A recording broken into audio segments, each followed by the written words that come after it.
he says it's regrettable now, right? After destroying families, many, many families, and destroying this country. And the one thing that I knew about him at that time, I didn't have the full, there's my own, intuition, my own sort of gut feel about him, because I really didn't know him that well. I knew other people, but I knew him a little bit. But I just had this one of those nasty people when you run into somebody, you just know that this guy's a scumbag. And here we are, just a couple of days ago, he's like, it's regrettable. And I'm thinking to myself, man, that's why we must hold these people accountable. I know.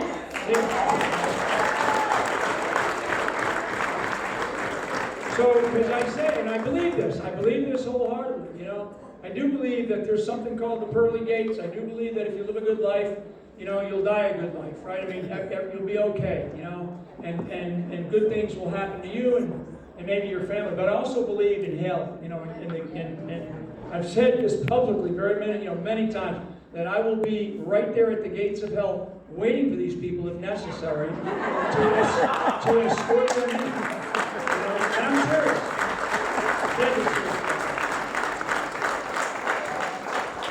Okay, ladies and gentlemen, now you got something very, very special. We want you to take your phones out now because peer-to-peer communication is the only thing that works anymore.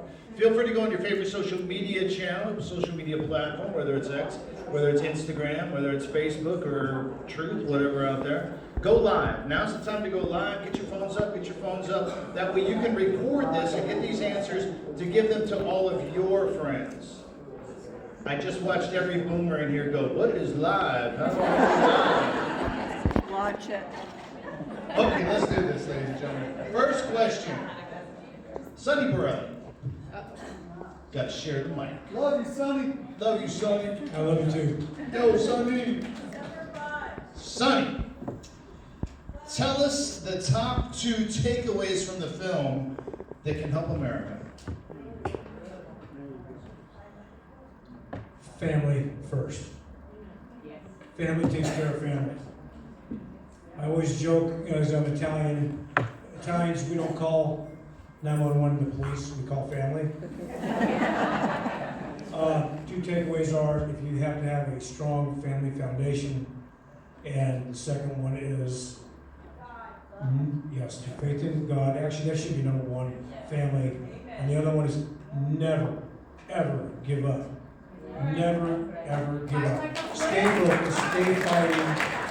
Simple as that. When you start to surrender, they win. And the best revenge is success. Yes. Amen. Ladies and gentlemen, Sonny Borelli. Next question is for General Flynn. General Flynn, you have a new book coming out next 2-3 months called Pardon of Innocence. Tell us why you named it that and how does it relate to the film? Yeah, so you saw the part of the film where we talked about the pardon and everything surrounding it. So never in the history of the country, I'm the only one in the history of the country, okay? And it hasn't happened again yet, that a person whose case was essentially, the Department of Justice, what they discovered was their own egregious government misconduct, okay? And there was no crime committed, and it should have never happened. So they, after 6 months of that Jeff Jensen's investigation, they dismissed it.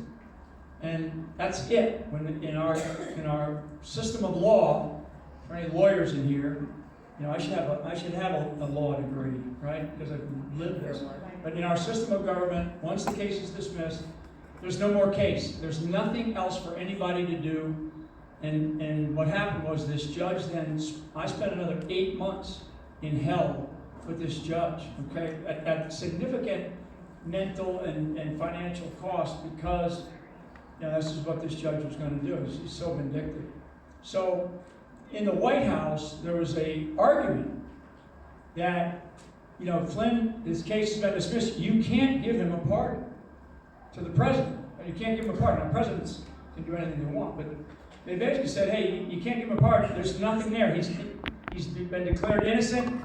The judge has got to let him go. And good enough for Trump, because I know this. He's the only guy in there, because you got all these other, and I'll hold my Irish for you, but you got all these other people in the White House, seriously, that were like, you don't want to waste a pardon on this guy. He's, the judge is going to let it go. That judge would never let it go, just like my wife said. So Trump knew, instinctively that he knew how bad it was, how bad our system was, because he had already experienced much of it, but he hadn't experienced what he's experiencing now. And so he said, no, we're going to give him a pardon. So if you ever get a chance to read the full clemency statement, we showed a little bit of it up there. It's an unbelievable statement it's like the government saying, we're so sorry for what we did to you. But it's like, it's unbelievable. But there were still people in our government, in the White House, that said, don't give him a pardon. Okay? Because they said, it'll be fine. They knew, and I knew. And so, we had a discussion, Sydney and I had a discussion, about this, because I was like, I really don't want this thing. This SOB has got to give this case up. So Trump gives me the pardon, so that's why we call it a pardon of innocence, and that's what it is. It's the only time it's been issued in the history of the country. That judge took another 28 days. Okay, he took another 28 days, after the President of the United States issued a full, unconditional, pardon, and the judge still took another 28 days. And at the time I was like I'm joking on the phone with the president, but we're still like, I still got to go through another 28 days of like, what the hell's this judge doing? This is Washington, D.C. Okay, now, many of you don't know, but most of our Supreme Court justices come out of that court.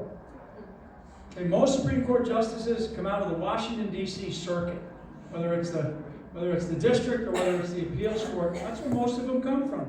You go through that. I've been in that courthouse too many times. They got all their names up on the wall, and then it has like little things by those who have made it to the Supreme Court. It's unbelievable. That's why when we say, you get accused of something in Washington, D.C., or if you're going to be brought to Washington, D.C. for something, good luck. That little chart on the movie that shows conviction rates, these people aren't incentivized for discovering the truth. They're incentivized and they're promoted based on how many convictions they get. Lawyers, okay? Prosecutors, because we had some prosecutors and lawyers that have been in the various audiences that we have been speaking to. So this is a really dangerous system that we have, a legal law, rule of law system. And we can't have it. We cannot have it. That's why, that the Attorney General of the United States of America doesn't have to be a lawyer. You know that? Yeah. Doesn't have to be a lawyer. Why? Mainly because it's a large organization, and these large organizations require leaders. Now, we typically pick lawyers. Don't have to be a lawyer. You know that the Speaker of the House doesn't have to be elected? I knew that. They can fire Johnson. Pick anybody in the country. Seriously. So there's things about our government that people just don't know because we've stopped studying our government and stopped focusing on, hell, we don't even teach kids civics anymore. The public school system is broken. So I go on, but that's the thing about pardon of innocence, and because of that, I started, thinking about writing a book, and that book will be out probably in about a month. And it's just, again, it's documenting history of a history-changing event, because that's what it did. It changed the course of history for the United States of America. Had I stayed in that office, there would never have been a Mueller investigation. Think about that for 1 second. That's what they did. Okay, that's what they did. So. Excellent, thank you, sir. Ivan Raycliffe, come on up here, brother. Don't be shy. What you guys think about that wall out there, huh? Pretty good presenter right here, huh?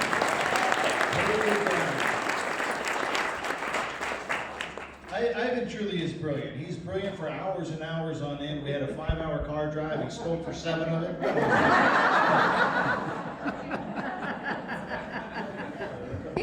My brother Ivan, you gave a very, very emotional interview. Like, we saw it, man, and you're a hard dude. Like, it's not a thing for you. Very emotional interview. What is it about this case and General Flynn and your background that has a nexus that we should all know about? Yes, so since we're in Arizona, how many had a chance to watch my testimony February 23rd of 2023? So, for those that didn't, my parents fled the Soviet Union in the 70s from communism. So the reason why they fled was because my father was being persecuted when he was doing his master's degree.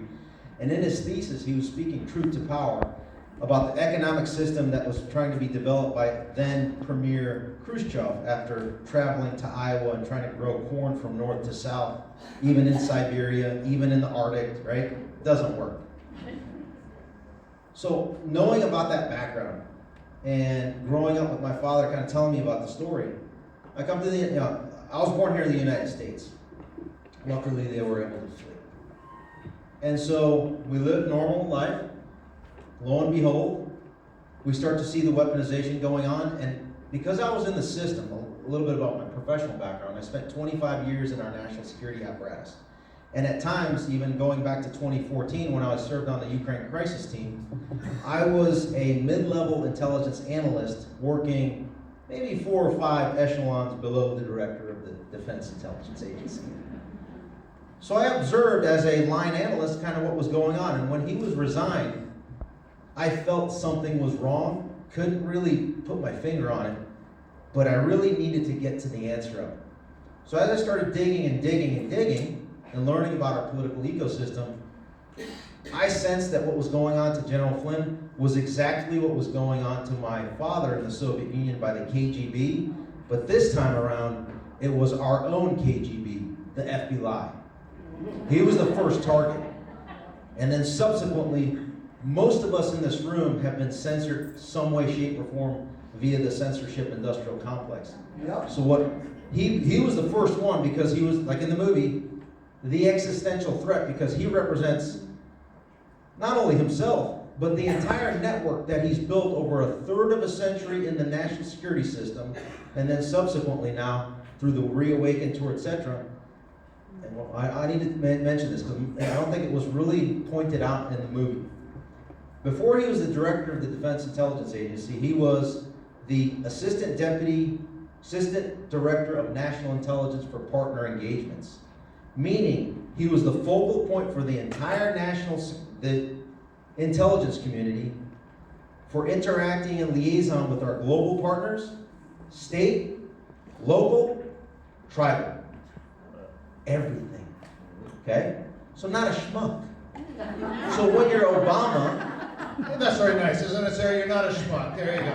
All these awards, not a schmuck. That's very good.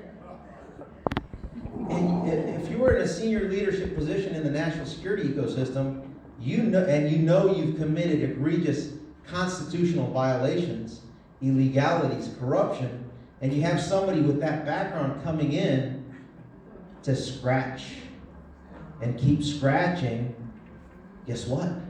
You're going to face consequences. So they had to take him out.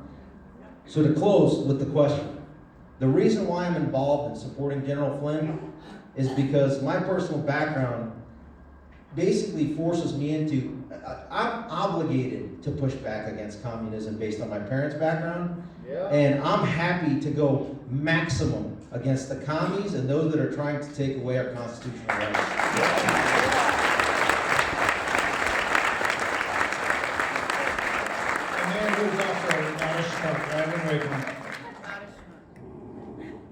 Mark Fincher, quick question, my friend. Tell us how this film will inspire others, and please give us one example that you saw.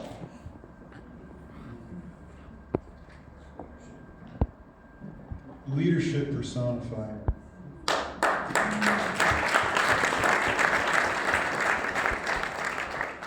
We live in an age that I think each one of us, for such a time as this, we're here. Republics die at 225 years. We have outlived our normal lifespan. And the reason they die is because of the endemic, systemic corruption that creeps in. I'm glad that General Flynn used, and Ivan have used the word rot, because that's what it is. It's a cancer. When you have a judiciary like this turd, Emmett Sullivan, who sits in this high place. In fact, I love the congressman, Clay, help me, Higgins. Talk about another leader. That man speaks to those men in high perches, they're not about you. And God bless Donald Trump for calling it like it is. Another leader, obviously. You don't understand. They're not after me. I'm just in the way. They're after you. And they have been for decades. And one of the things that you asked for one example, my God, this thing is chock full of them. I'm glad that General Flynn referenced Sun Tzu. My favorite quotation, there are three things that are not long hidden. The sun, the moon, and the truth. The truth is coming out, and there is nothing they can do to stop it. It's like a freight train.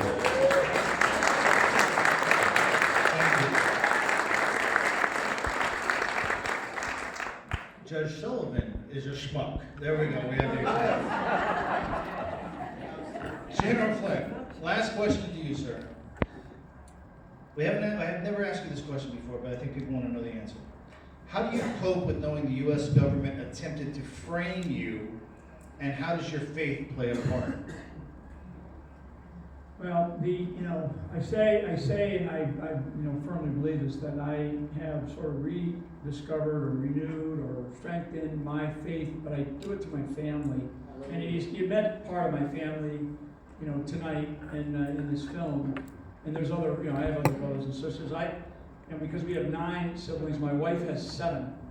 And so between the two of us with 13 brothers and sisters and aunts and uncles and cousins and we probably, nieces and nephews. I've got probably a dozen nieces and nephews that are serving in the military. My other son serves in the military, he's stationed overseas. I mean, what they do, and so when they are saying all these nasty things for years about General Flynn, right? Just nasty. I've been called every single, you name it, I've been called. Badge of honor. Yeah, well, my mother used to tell us, the sticks and stones will break your bones, but names will never hurt you, right? And so I lived by that. I had to. And because it's like, I knew. And like Lori said, our faith really got us through this thing, our faith in each other, particularly the two of us. And there was a lot of moments, believe me, a lot of moments. So faith is a big part of who we are. We grew up as Catholics in the same town, different churches, and we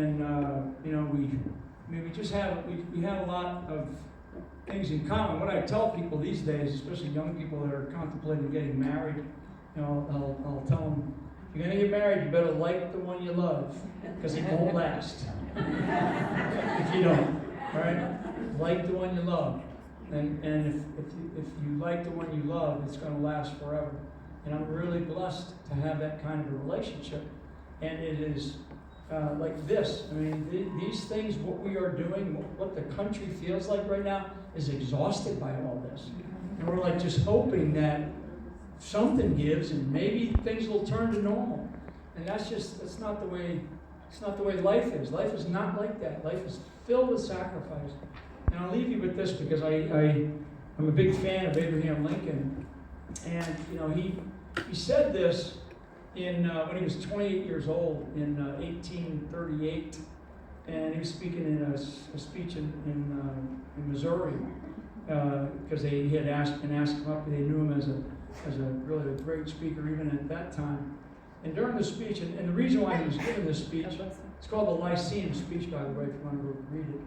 But the reason why he was giving the speech was because there was a mob that had just burned a black man alive, right? And it was like mob, and at the time in America, there was like mob rule, right?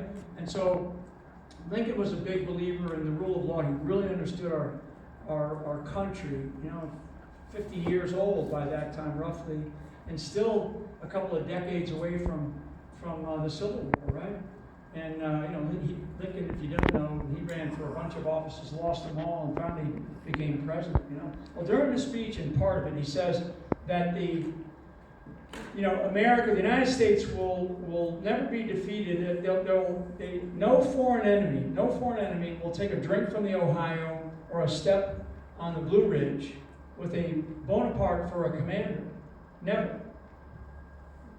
America will die by its own suicide. Okay? And then he goes on to explain that. And so this is a 28-year-old man who was very learned at the time. Wasn't ever sure he was going to be president. Didn't know he was going to be president at the time. And, you know, the nation's 50 years old, and it's 1838. And kind of like, you know, like what Mark was just saying about the rise and fall of nation states, the rise and fall of empires. If that's anybody that's ever even touched on history, I'm a big student of history, you know, and you know, from academics and as well as just personal study. You know, and there's a lot of empires that have existed in the history of the world. They don't exist anymore, right? And some of them have lasted a long time. Ottoman Empire is probably in fact it is the longest lasting empire in the history of the world. It's like 1,400 years. And then you have like the Roman Empire that lasted about 1,000. We're probably close to about, whatever, 250 years or so. You know, so at a certain point in time, the fact of human history and world history, nations rise, nation states rise, and then they decline and they go away and they evaporate. The Athenian Empire is another one. All kinds of empires, right? They don't exist anymore. So, you know, when we think about history and we think about who we are, and we think about how smart we are, how technologically advanced we are, all this wonderful stuff, right? Artificial intelligence, all this beautiful stuff. But it doesn't matter if we don't allow ourselves to maintain what I used to say to my troops was, we're going to go into battle and we're going to maintain the moral high ground. And it's like I said, you know, we don't go because we hate, we go because we love. And when you maintain the moral high ground, you have the innate American ability, particularly in the American soldier, you have the innate ability to be able to kill somebody, you know, downrange, and at a split second protect a child from being injured. I mean, that's what we are. That's what we teach ourselves. That we just have that ability about ourselves. That's what America is about. So we still have it in ourselves, but we have not maintained the moral high ground in this country. We have not. In fact, we are in moral decline and moral decay in some places, and it's because of all the various institutions that have been corrupted. But I sort of have stopped complaining about Washington, D.C. and the politicians. You know, I can talk about all these different politicians all day long, but it's really, this is our responsibility, right? We the people, right? You read the Constitution, you read the Bill of Rights, you read all these things. It's like we have a citizen's duty to go and do something. That's right. Right? And that means getting involved in politics or running for office or helping somebody that you like, you know, going and volunteering to be a precinct, you know, volunteer or a precinct committeeman or a poll watcher. My wife and I, we do that. We do that in our little county, you know, and we do that. We went and volunteer. We sign up, we go to the little training, and we show up to hand stuff out or to go stand inside of I mean, that's a lot of time, you know. And I do a lot of other stuff, and I'm not, you know, patting myself in the back. I'm just saying, look, we could lose this country. We could lose this country because that is a fact. And that is not an assumption. That is a fact. That this country will eventually decline. Are we in that period of time? I just personally don't feel that we're ready yet. And that's why I think faith is reemerging in this country. I do believe that faith is reemerging, and it needs to reemerge. And it needs to reemerge in a big way, and people need to understand what that means to you. Okay? Last thing, First Amendment. Before I bring a friend of mine up here to say a kind of a closing prayer and get you all out of here. First Amendment. What's in the First Amendment? You can yell it out. Okay, stop. Oh, there you go. I had one little other aspect. But right away we say, First Amendment, freedom of speech. Right? First Amendment has 5 parts. Peaceful There's demonstration. 5 parts.